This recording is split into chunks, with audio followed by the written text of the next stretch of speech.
What is up, my gorgeously gallivanting goons? Welcome to Daily Dose of Reddit. This is your host, Zach, and today's subreddit is r/IDoWorkHereLady. This story's called Karen Thinks Kicking the Boss's Kid Out is a Favor. First post, sorry, has been translated from our language, so the whole convo might not be word for word. Okay, so my parents used to own a small cafe in a small shopping mall. I was 13 at the time. I'm 15 now, so not that long ago. This event was around a week before we closed down, but I still remembered it. My parents used to come there once a week to check in and brought me along. Since we didn't have much staff, only 1 or 2 people, I used to help out by welcoming, greeting customers, and taking their orders. Well, one lucky day, along comes Karen, all ready to make my day as wonderful as possible. I did the usual drill, open the door, welcome to cafe name. If the cafe is full, I normally tell guests if they have to wait or show them to a table. Karen came at a time when the cafe was almost empty, so she obviously could just sit anywhere. There was just one more customer, a nice middle-aged man in the corner. The cafe had a separate room with an opening to go into, which was for smokers.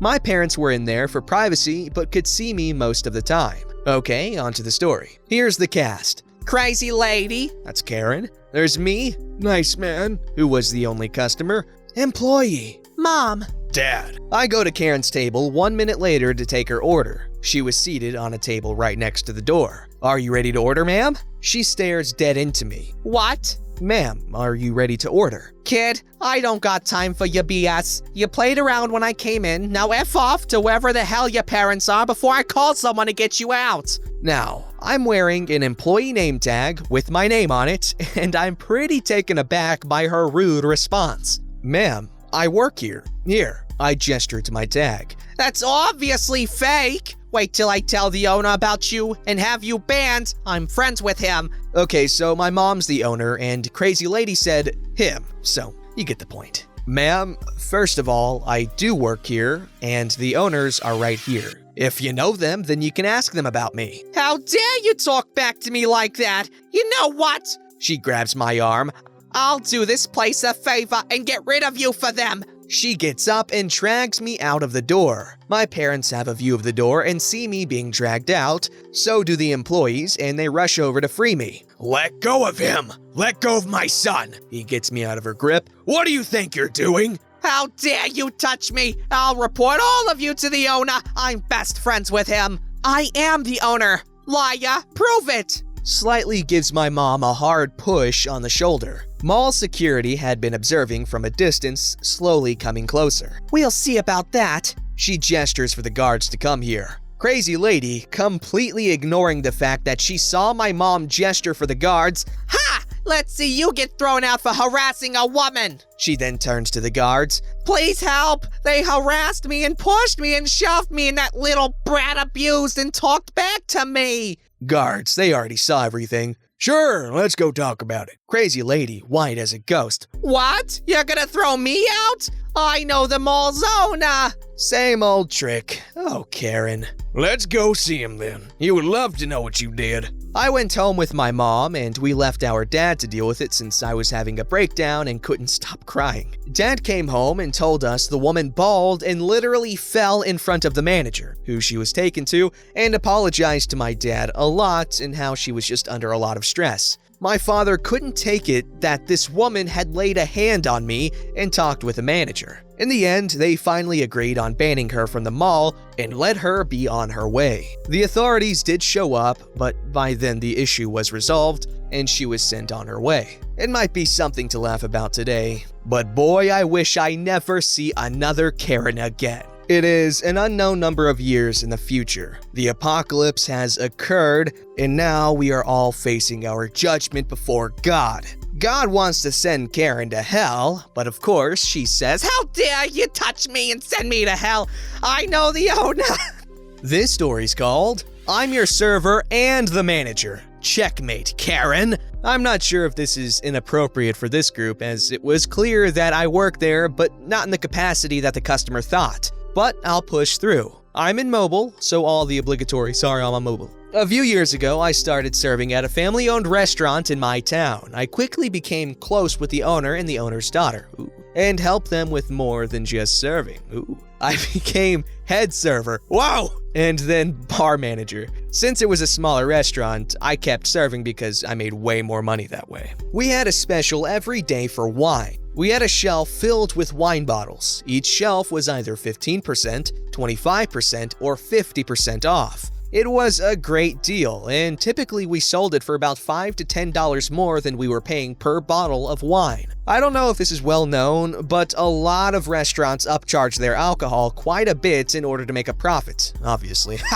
So it was a great deal for people. One day, a lady comes in with her friends and immediately starts causing problems. I end up taking over for the server who got them right away after they ordered their drinks because they were so rude to her, and it was her first full day of serving by herself. The lady ends up ordering one of the 25% off bottles, which ended up being around $7 more than you could buy it in a liquor store. How do I know this? At the end of the meal, I can hear her talking to her friends about how she's going to get the bottle of wine for free. She knew I was right there and could probably hear her, but I was just the server and probably dumb. Also overheard at an earlier time. I may be dumb, but I'm not stupid. At this point, I'm so ready to tell her no, I actually wander by a few times so she can try her crap. Sure enough, she snaps at me, and I mean literally snaps her fingers, and calls over and said, "I want you to get your bar manager. I looked online and found this bottle of Merlot for X amount of dollars,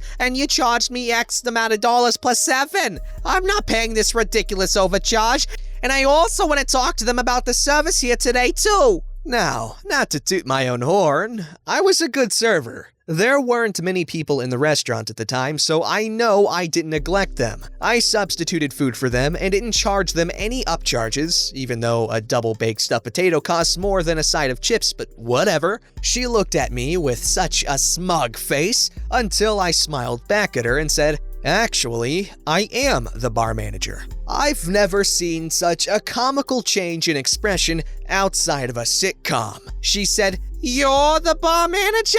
And I smiled and nodded and said, "Every restaurant will charge you more for products than they buy them for. That is how we make a profit. I'm not going to be discounting the wine. As far as issues with service, I would be happy to listen to your complaints and take them into consideration for the future." She spluttered, grumbled, and told me, well, I'll never come back here." Okay. Good riddance, lady. And she didn't come back. Her friends did though, and became some of my favorite regulars. They told me a few months later that the only reason they went out with her was because she was one of their sisters-in-law and didn't have any friends. I wonder why. Okay, first off, I gotta say that must have been really satisfying to be like, "I am the bar manager, and you are no longer a lawyer." Also, shout out if you guess where that little "good riddance" was from. If you do, you're seriously my friend now. Alright, this story's called "Shut Up, Kid, I Want the Engineer." Second story! Since the first one was much, much more appreciated than I could have hoped. I began looking into old anecdotes, and I remembered this gem from 2011. Again, a small preemptive excuse since English is not my first language. Sadly, or luckily, I don't remember any more stories that fit this particular sub.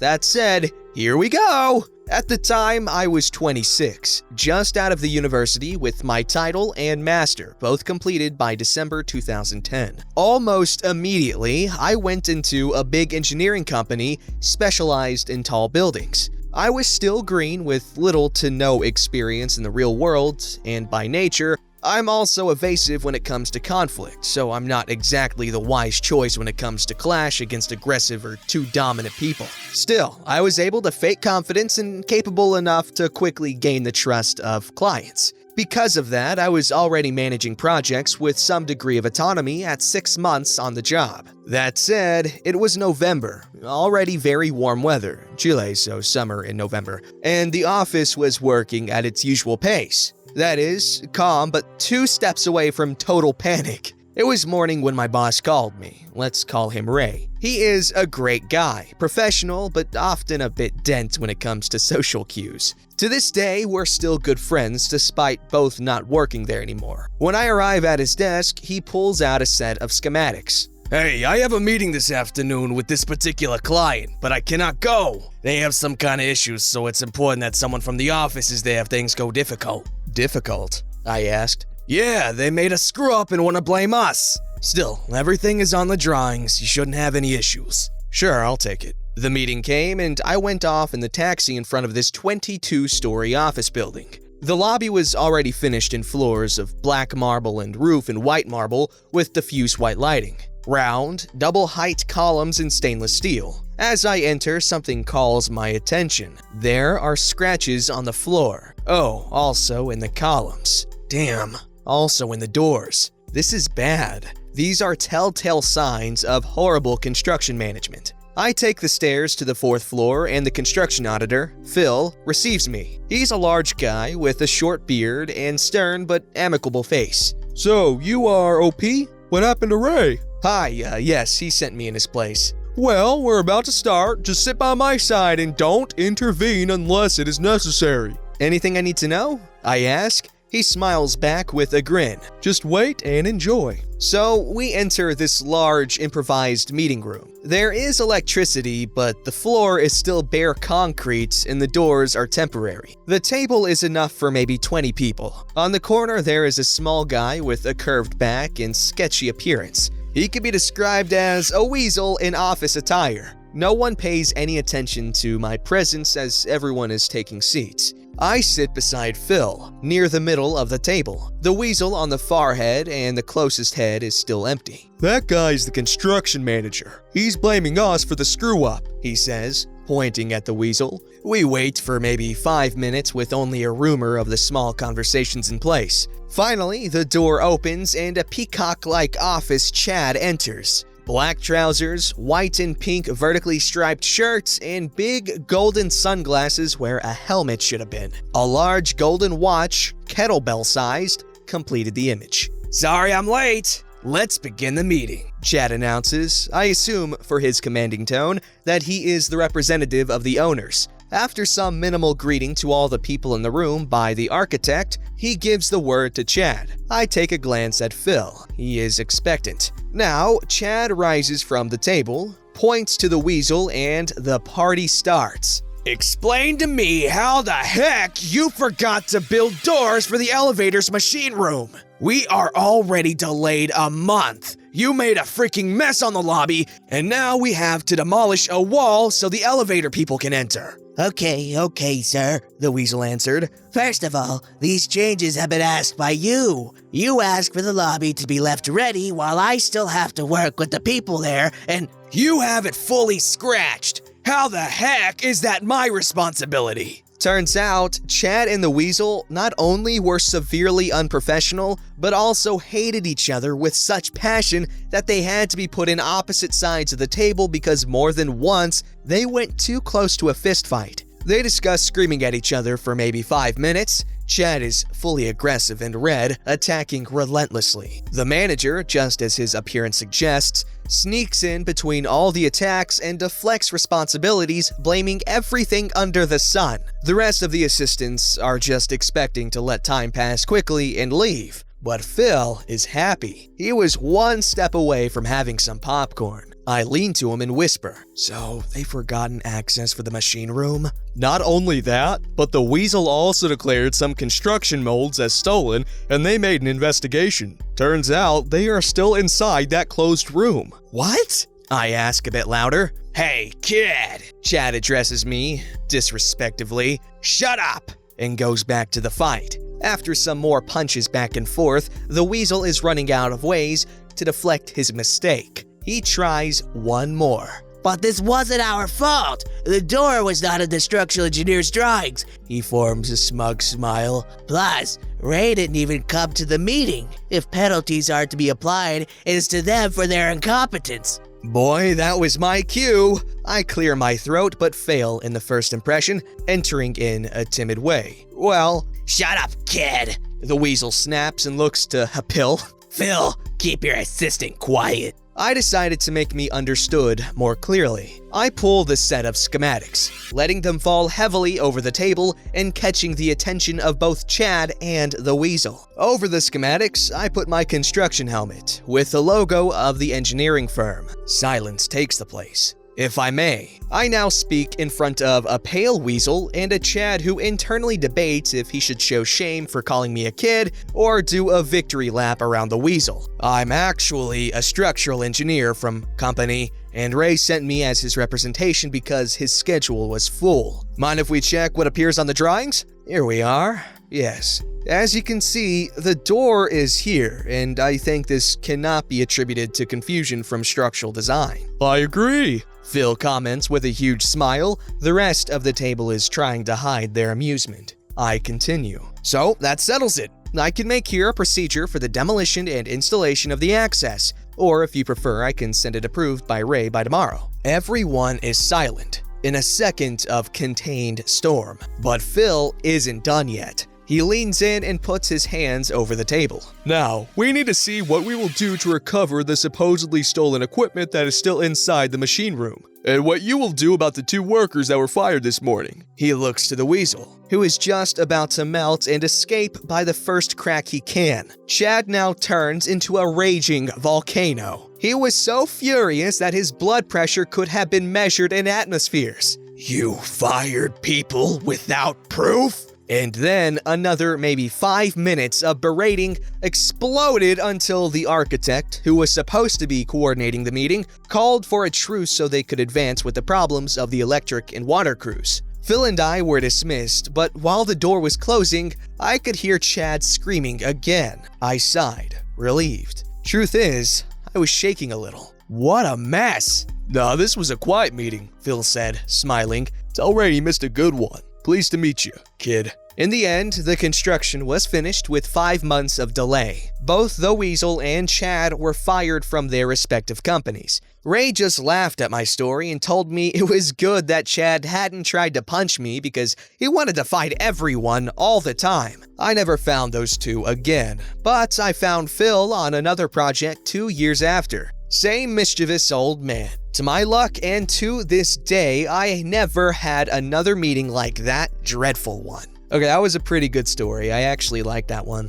Who else found this story very anime though? Like, a trope with anime is they take a seemingly somewhat boring profession and try to make it into something badass. For instance, when OP here made it known that he was actually an engineer, there was this atmosphere of, oh crap, he's an engineer, you know? I'm not saying engineers aren't cool. They are cool. I mean, not necessarily anyone's definition of badass, but they are very cool. Anyways, good story, very anime, very enjoyable. I liked it. Also, Ray's a cool dude, Phil's a cool dude. Honestly, I kind of like Chad. He's kind of fiery, cool dude. I mean, don't be like that, but still cool. Kind of like how in real life, no one would like Bakugo or Vegeta or Sasuke, but because they're anime characters, you know, they're jerks, but they're cool jerks. They're fiery cool jerks. Ha! Chad was Bakugo if he was a Chilean dude in a construction thing.